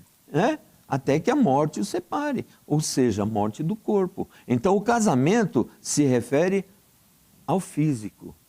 Aí sim vai haver o casamento. Hoje, a ideia se inverteu. Se inverteu, exatamente. O namoro já começa no ato sexual, no físico, né? E chega na alma, mas no espírito, muito dificilmente. Exatamente. E quando vai para o espírito, tem a questão do engano do espírito, que é, por exemplo, a pessoa se envolve com bruxaria, magia, essas coisas. Busca qualquer tipo de espiritualidade. De espiritualidade. Aí há uma contaminação espiritual. Exatamente. Então você vê, o ser humano ele tem que ser preservado, né? Totalmente entre seu corpo, alma e espírito. Ou melhor, espírito, alma e corpo. Exatamente. Ele tem que ser preservado nisso. E a teologia, a psicologia pastoral, ela deve entender esse processo e trabalhar nesse processo, né? Inclusive, eu cheguei a fazer um curso de psicologia, curso rápido, um curso de 6 meses, mais ou menos isso. E eu fiz esse curso para entender essa dinâmica, sabe? Entender esse mecanismo. É porque eu acredito que o Flávio também, primeiro mandar um abraço e agradecer, porque assim, hoje em dia os pastores têm uma preocupação muito grande. Qual que é? Aconselhar pastoralmente. Uhum. Né? Aconselho com a Bíblia ou aconselho com o Freud ou com os pensadores? Aconselho a partir do prisma da psicologia com medicina ou aconselho a partir da psicologia que a Bíblia traz? Exatamente. Corpo, alma e espírito. Se eu der um conselho, como é que hoje em dia nós temos pego muita pessoa com problemas emocionais que devem ser tratados com o terapeuta. Mas a pessoa vem ao pastor. Ela não está errada. Não, claro ela que não está errada. Evidentemente. Por quê? Porque a Bíblia é o maior manual de terapia que existe. Claro, com certeza. O que eu digo, Flávio, talvez só para acrescentar aqui o que o pastor Ademir está dizendo, é que é o seguinte: dentro da Bíblia você tem condições de tratar das emoções das pessoas. Exatamente. Dentro da Bíblia já tem material suficiente para você lidar com isso. Né? Você não precisa ser um psicólogo para lidar com a alma. Se você for um homem que conhece as Escrituras já têm resposta para a nossa alma. Exatamente. Suficiente. Agora, assim, um levante que acontece também, pastor, é o seguinte: até onde vai a sua capacidade? De repente você é um terapeuta, você é um psicólogo. Até onde isso vai dentro da sala pastoral? Até onde isso vai dentro do aconselhamento pastoral? Existe um limite, né? Exatamente. Ou até onde também você vai conseguir tratar tudo só com aconselhamento pastoral? Porque tem situações que você tem que falar, irmão, procura um psicólogo. Exatamente. Você continua vindo aqui toda terça-feira, mas você vai procurar um terapeuta. Exatamente. Porque ele é um profissional. Né? Tratamento e clínico, o profissional tem que ser ouvido. Agora, eu espero que ele nunca busque, como o pastor falou, mencionou, né? Freud. Porque Freud, ele é um dos 4 cavaleiros do ateísmo. Ele é um dos 4. Essa foi boa. Então, Freud, eu prefiro Jung, né? Jung. Sim. Porque o Freud, ele ajuda o ateísmo. Ele pende para o ateísmo. Sim. Né? E saíram do nosso meio, mas não eram dos nossos. Exatamente. Eles estavam conosco, né? Como o Karl Marx. Karl Marx saiu do nosso meio. Sim. Né? Você pega Darwin, saiu do nosso meio. Então, se você vê toda essa confusão que está no mundo hoje, saíram do nosso meio. Muita gente, né? Muita gente bebeu Mas dessa água, mas foi para um outro caminho. Né? Exatamente. Quer dizer, eles não entenderam o Evangelho de Jesus. Exatamente. E eu diria mais, pastor, hoje tem muita gente que não tem a compreensão, como Paulo fala, né? Pedro fala, né? Estai, pois, sempre preparados para responder com mansidão a todo aquele que vos pedir a razão da esperança que é em vós. Isso aí me chamou muita atenção, a razão. Exatamente. A razão da esperança. Então, na sala de aula, eu perguntava para a classe inteira, aluno por aluno, eu perguntava: qual a razão de você acreditar, crer em Jesus Cristo? E você, na classe toda, ouvia diversas razões. Eu creio em Jesus Cristo porque Ele é bom. Tá, mas isso convenceu uma pessoa aí de fora? Qual a razão que você dá para uma pessoa aí de fora? Né? Jesus é bom, vem para Jesus. Não vai convencer. Né? Então, como você convenceria? E nesse... Nós vamos falar daqui um pouco desse livro. À beira do abismo, nesse livro, eu procuro falar sobre isso, sobre essa questão de a pessoa buscar uma razão. Eu creio por uma razão. Eu creio porque existe razão. E não, eu creio porque creio. Então, eu posso crer em qualquer religião. Sim. Né? Porque toda religião, alguém crê em alguma coisa. O cristianismo... E alguém sempre testifica sobre essa religião, que é maravilhoso, né? Sempre. Você eles pode vão... ser o satanista, ele vai falar: não, você é louco, Satanás é maravilhoso. Vai falar, ele vai falar. E dentro do satanismo, segundo o satanista, vou ter que falar do Daniel Mastral de novo, não tem jeito. Dentro do satanismo, eles têm amor entre eles. É uma coisa incoerente, Sim. mas eles têm. Né? Então você vê que precisa haver uma lógica. Com certeza. Nesse livro eu procuro explicar sobre o bem e o mal, né? Sobre a questão do bem e do mal. Por que a árvore do conhecimento do bem e do mal estava no jardim? Por que ela estava lá? Por que Deus plantou aquela árvore ali? Sim. E isso revela um plano, um projeto que já existia na mente de Deus. Por isso a árvore estava lá. Agora, se você for mais longe um pouquinho, pastor Ricardo, eu tenho tempo para falar ainda? Pastor? Tenho, vamos lá. Se você for um pouco mais longe, você for ao céu, voltar à época do querubim, Lúcifer, o portador de luz, né? Se você for lá, você vai questionar. Deus criou os anjos. Aliás, foi Jesus que criou tudo, né? Tudo que foi feito por Ele e para Ele. E sem Ele, nada do que foi feito se fez. Exatamente. Então, tudo foi feito por Jesus. Agora, Lúcifer, ele estava no céu, um querubim. E o único querubim ungido que se tem notícia Exatamente. foi Lúcifer. Agora, Lúcifer, ele era um anjo maravilhoso.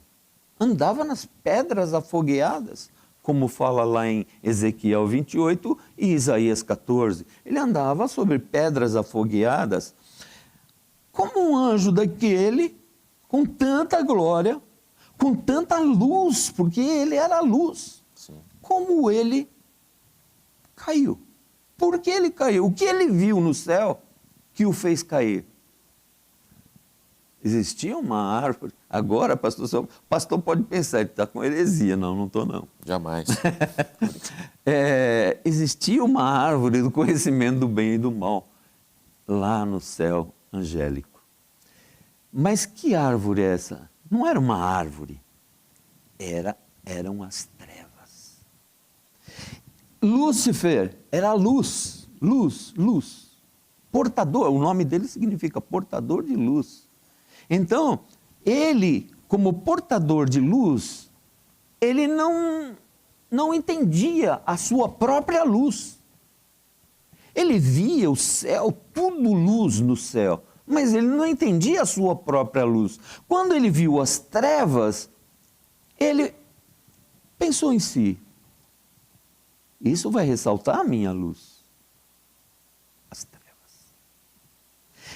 Ele se encantou pelas trevas. Esse foi o pecado, porque ele queria mostrar a sua luz, o orgulho dele. O orgulho dele é esse. Eu sou o anjo portador de luz. E ele quis conhecer as trevas. Mas por que existia trevas no céu? Porque existia um lugar ali, como diz o livro de Enoque, né? Que é um livro não canônico, né? Sim. Não canônico, mas ali existem algumas verdades. Jesus mencionou o livro de Enoque. A Bíblia, o Novo Testamento menciona o livro de Enoque. Então, o livro de Enoque, infelizmente, o diabo foi lá e detonou o livro de Enoque, mas sobraram algumas coisinhas dentro do livro de Enoque que dá para extrair grandes lições. E uma delas é essa, porque a Bíblia, preservada pelo Espírito Santo de Deus, porque o livro de Enoque não daria para ser preservado dentro da Bíblia. E outra, nós somos salvos pela fé, né? Então é uma questão de fé. Com certeza. Então a Bíblia, ela te mostra o caminho, mas ela não pega na tua mão e te leva pelo caminho. É você que tem que marchar por esse caminho. Né? Exatamente. Então aí Lúcifer, ele olha aquilo lá e fica encantado com as trevas, e as trevas ressaltavam a luz dele. Então ali ele cai. Jesus fala, né, para mim, eu creio que foi Jesus quem expulsou Lúcifer do céu. Por quê? Porque é dada uma dica na Bíblia. Jesus fala assim: eu via Satanás como um raio cair do céu. Eu via Satanás como um raio cair do céu. Então, ele via. Ele estava lá, Jesus estava lá. Quando é dito, te lancei fora do Monte Santo de Deus, eu não sei se eu confundo Isaías com Ezequiel, mas eu acredito que esteja em Isaías capítulo 14. Eu te lancei fora do Monte Santo de Deus. Por quê? Como assim? Quem lançou Lúcifer?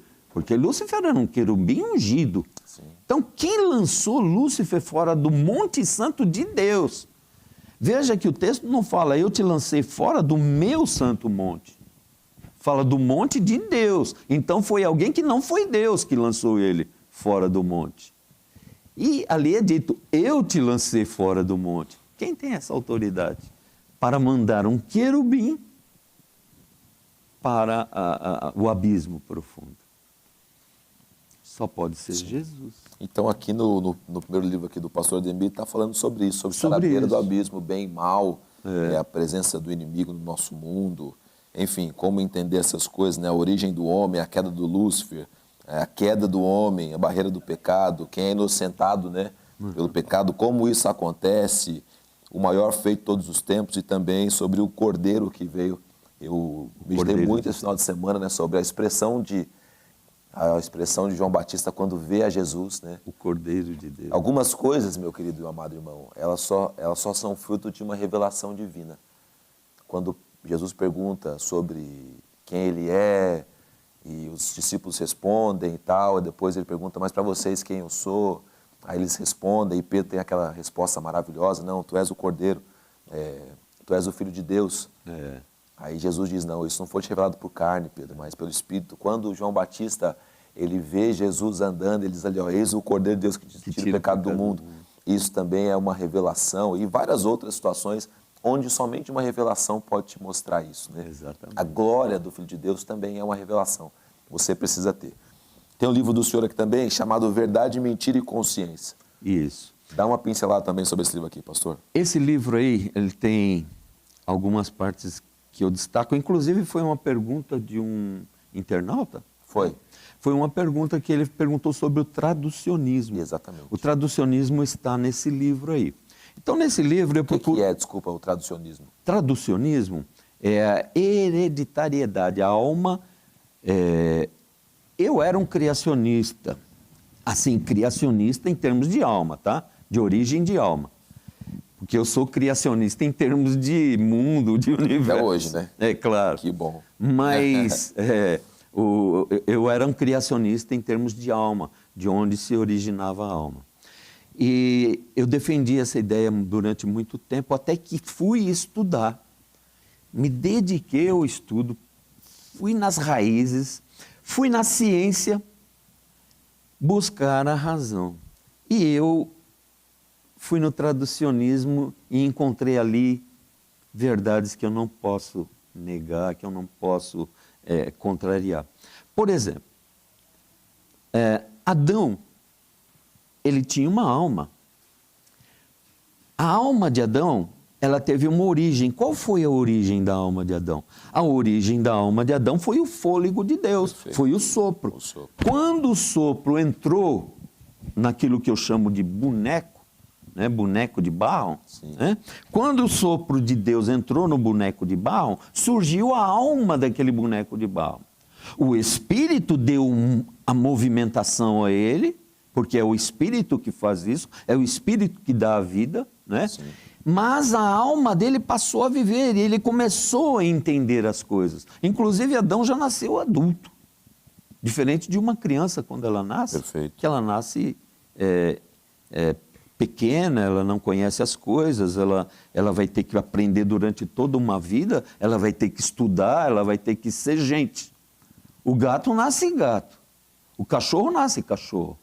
E ele, desde pequenininho, ele já é gato, ele já é cachorro. Agora, A pessoa humana, não. A pessoa humana, ele já não nasce gente. Gente no bom sentido. Gente, ele nasce gente. Ele nasce sem conhecimento. Né? Sem o conhecimento. Ou seja, ele não é uma pessoa adulta, uma pessoa com conhecimento, que tenha uma cosmovisão de mundo, né? A criança não tem. Então, ela vai aprender essas coisas. Perfeito. Ela tem que aprender, por exemplo, que se ela colocar a mão no fogo, o fogo vai queimar a mão dela. Exatamente. Ela tem que aprender essas coisas. Então, a criança vai crescendo. Por isso que nós dizemos que quando a criança é pequenininha e ela morre, ela não vai para o inferno. Por quê? Porque a alma dela é muito pura. A alma dela não teve oportunidade de conhecer nada. Quer dizer, qual o pecado que uma criança pequena, a não ser o pecado original que todos nascem, né? A criança pequenininha, já dentro do ventre da mãe, ela já nasce com o pecado original. Sim. Mas ela não conhece o pecado. Então, se ela morre, ela não vai para a condenação eterna. E talvez entre dentro disso, né? A verdade, a mentira e a consciência. Exatamente. A verdade é algo que é eterno. A verdade é eterna, a mentira não é eterna. Sim. Eu sou o caminho, a verdade e a vida. E a vida? Jesus, ele é eterno. Então a verdade, ela é eterna. A mentira não. A mentira, ela é temporal. Ela só existe no nosso mundo, ela só existe para o ser humano, para o homem, a mentira. Então, quando o homem se deixa enganar pela mentira, se ele morre, ele entra na eternidade. Ele entra na eternidade como o quê? Como um mentiroso? Exatamente. Você entende? Então a mentira, ela não vai sobreviver na eternidade. Mas a verdade, na eternidade, sobrevive porque a verdade é eterna. E a consciência, onde entra nisso? A consciência é aquilo que te conduz, é um juiz, né? Que te conduz a fazer aquilo que é certo, verdadeiro, e não aquilo que é enganoso. Né? Enganoso é o coração do homem. Sim, né? Sim. Então, o caminho para a mentira é um caminho temporal. É o caminho do mundo. É o caminho do mundo. Né? E o caminho para a verdade é o caminho para a eternidade. Agora, nesse livro, eu falo sobre o traducionismo. Perfeito. E o traducionismo, eu precisaria de um tempo, pastor Ricardo, para explicar. Sim. Né? Porque é muito profundo, é muita coisa. A gente vai ter uma outra oportunidade, de repente, para poder falar só sobre isso. Mas aí é no programa, das 3 horas da tarde, pastor. Que aí é com o pastor Carlos Eduardo, que também é teólogo, vai te fazer um monte de pergunta. Isso seria ótimo. Vão ficar vocês dois aqui numa discussão super acalorada, com certeza. Isso seria ótimo. E tem um livro também sobre o inferno. O inferno. Esse livro... Justiça seja feita. Aqui é uma observação do inferno em todos os livros, como é que é? O inferno, eu procurei fazer uma descrição do que é o inferno, porque as pessoas não conhecem o inferno. Perfeito. As pessoas negam o inferno, muita gente nega o inferno. Religiões, inclusive, negam o inferno. O pensamento hoje é que o inferno é aqui, né? Então, esse é um pensamento completamente errado. Com certeza. Completamente errado. Você vê uma mãe amamentando, aquilo não é inferno. Aquilo é o amor de Deus refletido na maternidade de uma mãe e de uma criança. Né? Então, você vê as crianças brincando na rua, aquilo ali é um reflexo de Deus. Sim. Entende? Agora, as pessoas, por não conhecer, elas falam, eu não acredito no inferno é aqui. Como o inferno é aqui? Não pode ser aqui. A expressão da maldade não é a expressão do inferno. Não. A expressão do inferno é a expressão da ira de Deus. Nós não estamos debaixo da ira de Deus. Não, de forma nenhuma. A maldade do mundo é uma coisa, né? A intervenção de Satanás, enfim, a maldade com que ele imputa nas pessoas, tudo isso ainda, mas isso não é a expressão da ira de Deus. Não. Por isso que eu não concordo com o pós-tribulacionismo. Quando o pós-tribulacionismo diz que a igreja passa pelo período de tribulação, ele está dizendo que a ira de Deus vai cair nesse mundo e a igreja vai estar aqui. Sim. Então, isso é uma coisa praticamente impossível. Deus não vai derramar a ira dele sobre a sua igreja, exatamente, de forma alguma, exatamente, né? E é só que esse assunto já entra dentro desse livro aqui, que estão com as suas edições esgotadas. Né? Mas que vai sair uma outra edição logo aí. Escatologia, fatos e meditações. A esperança pentecostal da eternidade. E aqui o senhor aborda as 3 áreas da escatologia ou só a escatologia pentecostal? Não, eu abordo todas as visões, né? Todas as linhas. Como eu dava aula dessa matéria, eu quis que os alunos aprendessem que existem diversas linhas. Perfeito, né? Perfeito. Para que não ocorresse o seguinte, eu ensino só a minha visão, aí ele lê um outro livro, ele vai falar, o pastor lá errou, esse aqui é mais interessante, tem mais a ver esse aqui. Então eu já ensinava todas as linhas para que a pessoa pudesse ter um discernimento, né? Pastor, todos esses livros estão disponíveis, daqui a pouco a gente vai falar das redes sociais, do WhatsApp do senhor, se o senhor permitir, para a gente poder encontrar esses livros e poder comprar. Pastor, Ademir trouxe também aqui, põe na tela para a gente aí, Ângela, rapidinho aí, por favor. Acho que eu chamei de mapa, né? É um mapa de escatologia. E aí eu já tinha visto esse mapa no seminário há muito tempo atrás, falando sobre tudo que vai acontecer. Infelizmente, a gente não tem tempo de passar desde o ponto 1. Só me indica onde que é o ponto 1 aqui, pastor. Olha... Nascimento de Jesus?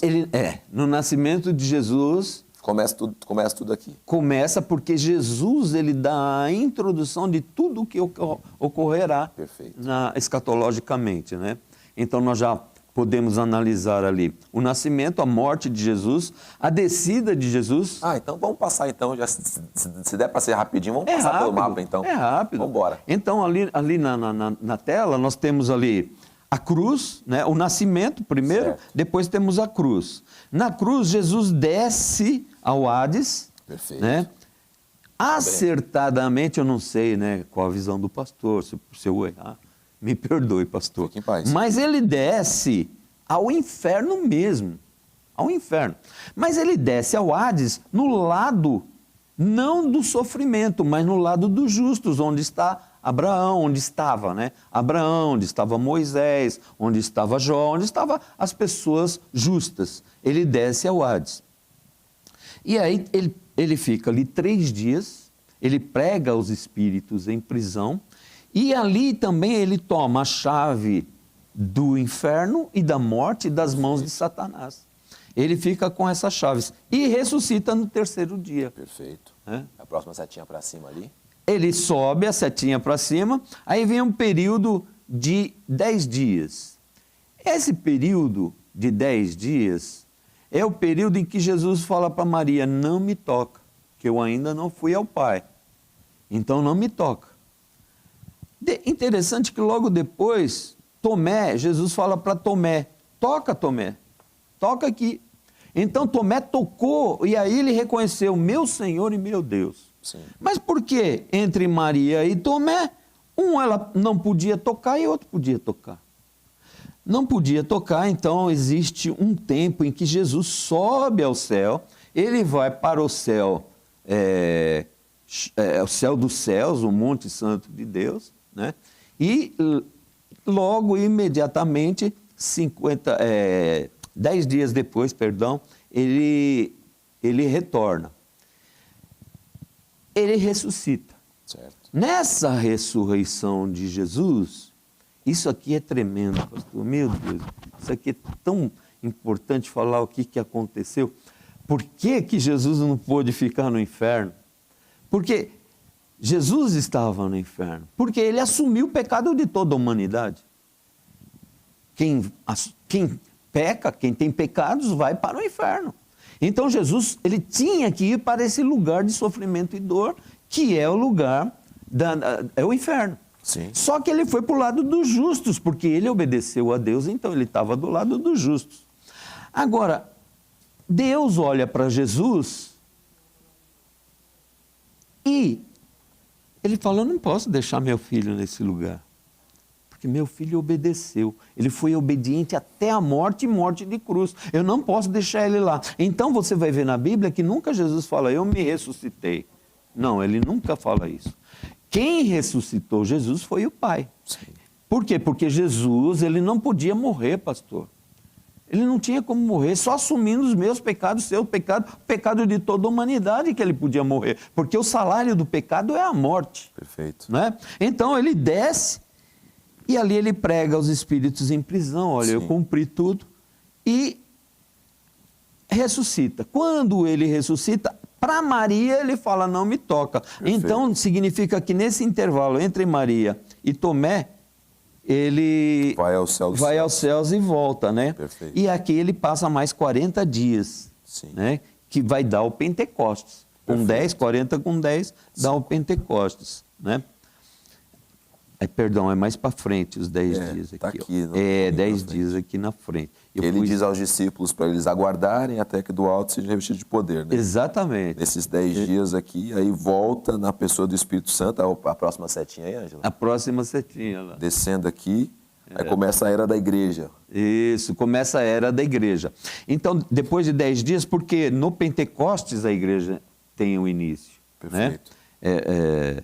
Os nossos irmãos tradicionais, eles não acreditam desta maneira. Não é no Pentecostes que a igreja começa, mas a igreja começa com a subida de Jesus ao céu. Né? Para os nossos irmãos tradicionais, sim, né? Eles têm uma teologia totalmente diferente da nossa. Então Jesus, ele sobe aos céus, 10 dias se passam, aí entra a era da igreja. Jesus realmente sobe aos céus e lá ele permanece, Fechou. né? Está divulgando lá agora, né? Lá ele está divulgando, exatamente. Isso, então vem a era da igreja. A era da igreja, nós já estamos com mais de 2000 anos. 2027 anos. Né? Sim, isso compreende o nosso tempo aqui. Para quem está assistindo, a era da igreja não é só a era apostólica, mas compreende também o nosso tempo aqui. Compreende o nosso tempo aqui e compreende os 4 dias que Jesus nasceu antes de Cristo. Né? Jesus nasceu 4 anos antes de Cristo. Sim. Eu falei 4 dias, né? Não, 4 anos. Jesus nasceu 4 anos antes de Cristo, porque o monge Dionísio fez um cálculo errado. Quando ele foi chamado para fazer o nosso calendário gregoriano, ele errou. E ele colocou 4 anos a mais. Não, a menos, perdão. 4 anos a menos. Ele errou por 4 anos. E então, o nosso tempo já tem que ser acrescido mais 4 anos também. Perfeito, né? Perfeito. Aí chegamos aqui no ponto do arrebatamento. Do arrebatamento. O arrebatamento ocorre antes da tribulação na visão pré-tribulacionista, certo, que é aquilo que nós cremos. Certo. Então, Jesus, eu não posso dizer que é uma vinda de Jesus, porque ele não vai pôr os pés na terra. Ele vem nas nuvens, e nas nuvens ele vai executar o arrebatamento da igreja. Okay. A igreja sobe a Cristo e não Cristo desce à igreja. Perfeito. Entende? Então, por isso que eu não considero uma vinda de Jesus. Por esse prisma, se você for olhar por aí, então a vinda real de Jesus é pós-tribulacionista. Percebe, pastor? Sim. Mas nós não podemos entrar no pós-tribulacionismo. Por quê? Porque a igreja não vai estar aqui na tribulação. Para quem está olhando o mapa aí junto com a gente aí, aquele período está escrito assim, 3 anos e meio, mais 3 anos e meio. São 7 anos da grande tribulação. Exatamente. A igreja está arrebatada antes, se encontrando com Jesus nas nuvens. E indo já para as bodas. Isso, para o tribunal de Cristo e as bodas do Cordeiro. Perfeito. Primeiro vem o tribunal de Cristo, que é onde os irmãos que subiram... Está mais para cima, Ângela. Sobe um pouquinho mais. Sobe mais um pouquinho. Aí, garoto. Aí. Opa, aí. Ó. Ali está a igreja, guardada durante 7 anos. 7 anos ela vai estar Fechou. ali. E durante esses 7 anos vai haver o tribunal de Cristo e as bodas do Cordeiro. Perfeito. O tribunal de Cristo vai preparar a noiva, vai adornar a noiva. Então a noiva vai ser preparada para as núpcias. Tribunal de Cristo são a entrega dos galardões. De galardões, não é condenação. Diademas e tudo mais. Para salvos, certo? Para salvos. Para salvos, guarda isso aí. O Tribunal de Cristo não é para condenação. Amém. Ninguém vai ser condenado nesse tribunal. Perfeito. Agora, se a pessoa pensa que esse tribunal, então não tem problema, não, tem muito problema. Pelo amor de Deus, pastor, não entra nisso agora, senão...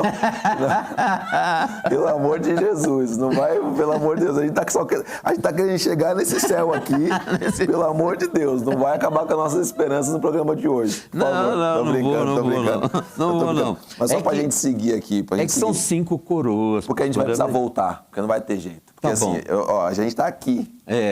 A gente precisa de um programa todo para falar só com esse mapa. Só esse aqui, Não, mas só para a gente poder chegar até o final aqui e, de repente, chegar na eternidade. Eu vou só dar uma pincelada. Vamos embora, vamos seguir. Então, vamos lá. Então, vai para o céu, aí Cristo desce com a sua igreja. Perfeito. Já esposa, ele desce e ele vence o anticristo na batalha chamada do Armagedon, que é uma batalha de um dia só. Esse rosinha na tela. Esse rosinha ali. É uma batalha de um dia só. E depois disso, então, ele inaugura o milênio, Jesus. Perfeito. Ele vai reinar no mundo todo, para o mundo inteiro, né? E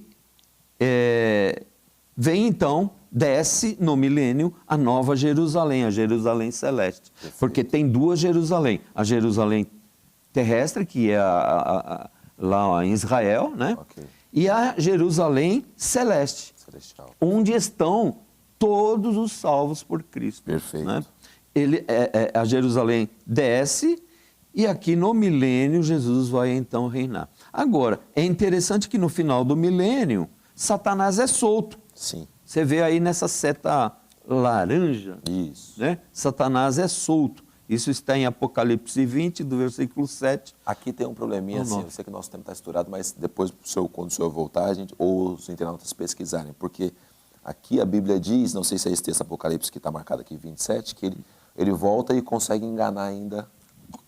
No final do milênio, então, ele é solto. Aí que está o problema, porque ele volta e consegue enganar um povo que estava nas bodas. Aí, como pode isso? Mas não vamos falar disso só para a gente instigar.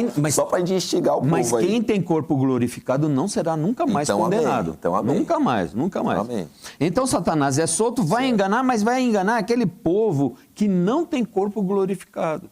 E esse povo, as nações do mundo vão se rebelar contra Cristo. Né? E vai haver então a última batalha, que é realmente a batalha de Gog e Magog. Gog e Magog, que é um nome só de referência à primeira Gog e Magog, mas não vou entrar nesses assuntos aí.